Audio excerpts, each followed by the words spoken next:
George Sisson. I like George Sisson a lot. I think he definitely keeps it entertaining and reaches out to the community. Sign and they tell you you're going to Jamestown, New York. Yeah. What's your reaction to that? Strap on the seatbelt because I don't know where the road's going to take me. Yeah. But it was exciting. And here I was just trying to figure out how to get in the lineup at what position. I didn't know what position I was going to be because I was drafted as a third baseman. They suggested to the draft that I might become a catcher. I was catching bullpens. I was getting beat up, catching balls off my hands, shoulders, forearms. Luckily, they realized I wasn't going to be good at that. So I was playing second base. I just was trying to, I didn't know where my niche was going to be. I was just trying to, each day I had a chance to be in the lineup, just try to play hard and play it well.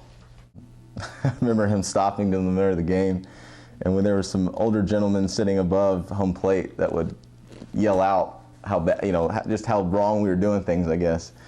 I'll never forget, he took a pitch or something, and the guy said, "What are you looking at? The pitch is right down the middle."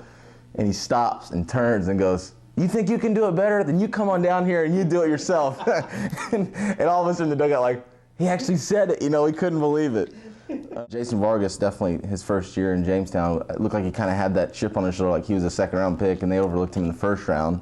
Second round's not being overlooked by no means either, but he came in and really was a dominant pitcher for us, and I think he ended up getting called up to Greensboro that year, and I think he threw a no-hitter up there, so he really stuck out. When I look at this picture, I don't. Of course, you see this height difference, and you see, man, he really is that tall, and that kid's really that short. When I look at that picture, though, I see a kid looking up to a professional baseball player. Absolutely.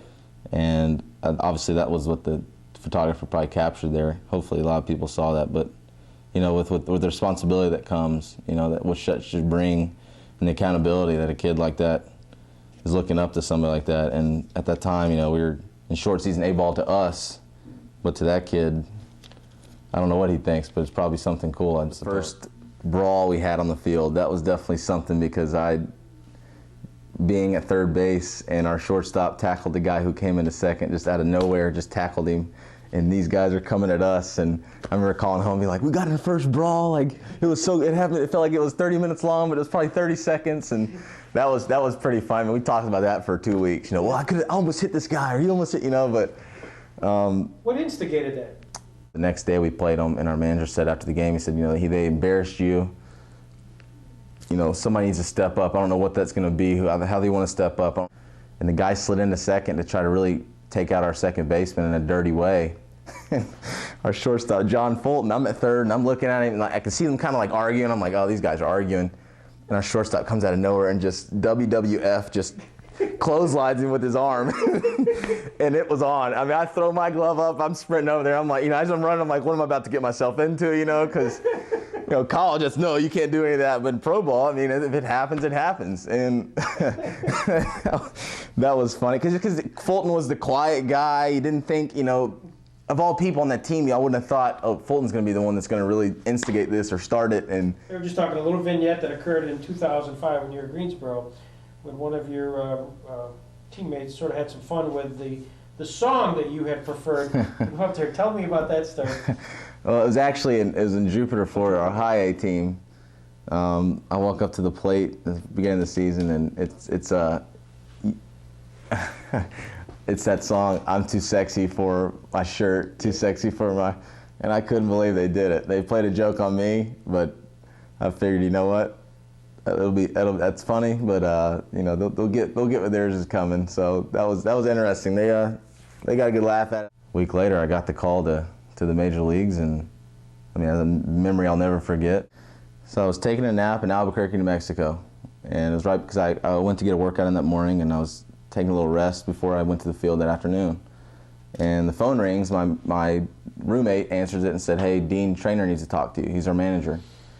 So I roll over, I'm kind of avid, I'm like, "Dean Trainer needs to talk to me." I'm like, uh-oh, this is bad or this is good. In the back of my mind, I'm thinking, man, this would be sweet if this was the call. Who knows if it is?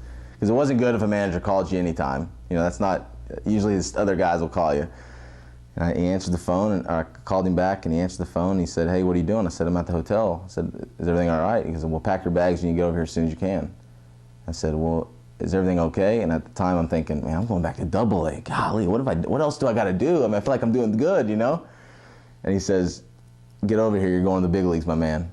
That's, you know, that's something I'll never forget. I mean, went back to my hotel room and, you know, honestly, I said a prayer because I was thankful because, you know, the opportunity, and I didn't know where it was about to take me. I knew my life was about to change in a good way. I walk into the clubhouse. First thing you do whenever you go up or down or whatever, you go in and meet the manager, talk to the manager, say, hey, how you know, whatever, shakes hand. And he said, hey, congratulations, you're in there today. And I was like, I'm in the clubhouse today, or I'm in the lineup today. I'm like, no way. So I immediately, I was like, oh yeah, you know, I'm trying to play it cool, like, oh yeah, I'm ready, no big deal. So I went out the hallway, called my parents. Of course, they're yelling at me. They're mad. I mean, they're happy, but they're mad because they're like, no way, you know. So I played that game. Didn't have a chance to run. It was a day game. Didn't have a chance to run around the field or take BP or just kind of soak it in. I was right in there, and I thought to myself, you know what? This is the worst thing that happens. That's not too bad at all. So it was fun. I said, here we go. You know, here we go, and that was a game to remember.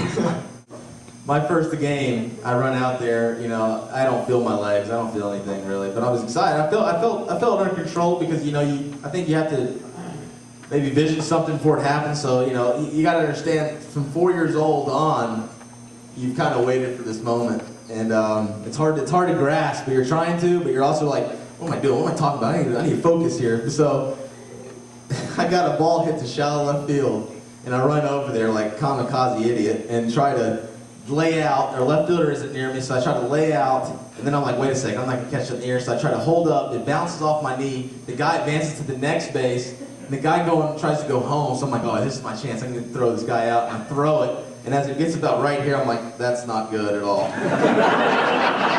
And it goes all the way up to the backstop net. I'm on national TV, my family's, everybody watching it, and I was thinking, well, I just made 2 errors on one play, awesome. But I'm like, you know, I'm in the big, it doesn't matter, you know, it's okay. So try not to think back, try not to look at the negative. Well, the game's, we're losing by 1, there's a runner on second, and it's the top of the 9th, and I'm up to bat with 2 outs, and struck out on 3 straight pitches to end the game.